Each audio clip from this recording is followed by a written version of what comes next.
Find the value of m. Here bases are same, therefore use law of exponents.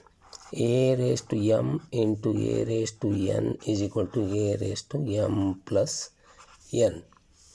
Therefore here minus 3 raised to m plus 1 plus 5 is equal to minus 3 raised to 7 as it is.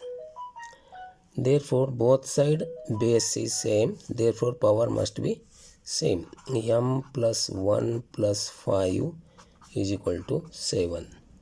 M plus 1 plus 5 is 6 is equal to 7. M is equal to 7 plus 6, take right side becomes minus 6. M equal to 7 minus 6 is 1 is answer.